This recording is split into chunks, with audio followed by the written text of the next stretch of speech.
there, and welcome to another edition of Did You Know Doctor Who, or what you may or may not know about Doctor Who. This time we're going to have a look at Village of Angels. I hope you enjoy.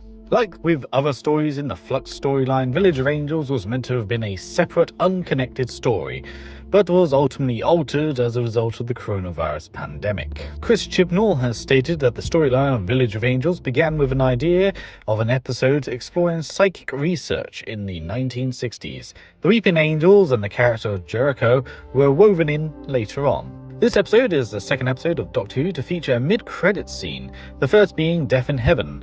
The show also previously featured a post-credit scene in Face the Raven, both from the 12th Doctor era. This episode marks the first time in the show's history that a victim of the Weeping Angel has been killed on screen, with the characters in question shattering into rock debris. This is the only episode of Series 13 that is co-written by someone other than Chris Chibnall, i.e. Maxine Alberton. This is the only episode of Doctor Who, not including spin-offs, not written by Stephen Moffat, in which the Weeping Angels are the main villain. The action mainly takes place on Tuesday, 21st November 1967, exactly 54 years earlier than the date of this episode's original BBC One transmission in 2021. The title is taken from the classic film Village of the Damned in 1960, also set in a quaint English town, believe it or not. Blake Harrison previously interacted with Jodie Whittaker in the 2017 series Trust Me, which ironically features Jodie Whittaker as a doctor. And that is it for today. Village of Angels is definitely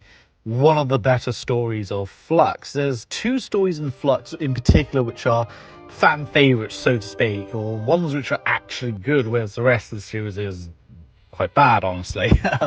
I was tempted to do something similar to the 6th Doctor's Trial of Time Lord, but I did like an entire section of all these Flux stories one after the other, but honestly most of them are really boring, and as you can see from this particular video, it's incredibly short in terms of facts. There's not a lot of things you can talk about, except for this review section, of course. And Village of Angels is definitely one of the highlights. It's definitely a very, very, very well made episode, and you can definitely tell at the same time that this was meant to be a standalone episode.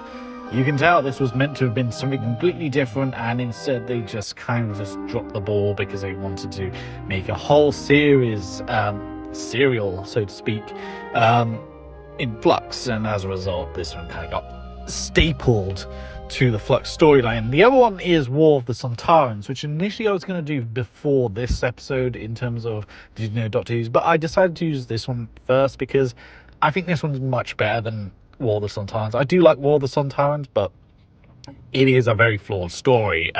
This one, on the other hand, is great, and I think what makes it so great is it's sort of a base under siege story. You know, you're trapped in this wooden cabin, essentially, in this story, as a bunch of Weeping Angels come, and you got these cameras, you have to, you know, constantly spy on them. It is a brilliant setup, and you can always see the potential of this type of story had it not have been a part of Flux. You know, if it wasn't a part of Flux, it probably would have been even better, and I think that's really what brings it down a bit, because I think this idea of this whole village swarmed by angels, it's great, and you know, the whole, you know, timey-wimey, you know, sent to the past, and of course everyone's, you know, all over the place, is very fascinating, and I do like that aspect of them. You know, the problem with the Weeping Angels as a whole is that they started getting too stale at a point because they were being reused every so often. Ironically, during what a lot of people consider one of the darker ages of Doctor Who, especially in modern context, although given what we've seen recently, you know, this one is, how do I put, this one is definitely a step up, and I actually think this is better than quite a few other Weeping Angel stories, which in my opinion really suck. You know, Moffat kind of went a little bit too mad with them after a while. You know, Blink was fantastic. The second two-part, I forgot what it was called, but that one was decent. But then after that, they were being reused way too much, and they were just getting tedious, and it was like, just stop using them. But then this one came along, and it's actually made them impressive again, and I like that. I like that a lot. The Weeping Angels are definitely some of the best enemies, certainly. And it's just a great episode as a whole, and the concept of it is fantastic. I really like it. I will say this 13th Doctor era may not be the greatest era in the world.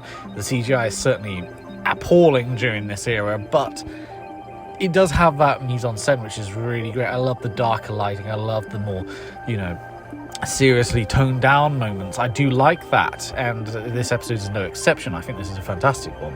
So yeah, overall I think this is a fantastic episode. Definitely one of the highlights of Flux, and definitely one that was... it didn't need to be a part of something, if that makes sense. It should have been its standalone story. It's a shame that we didn't get that, but hey ho, it's still a decent story. So I hope you enjoyed this edition of Did You Know Doctor Who, and I'll see you next time.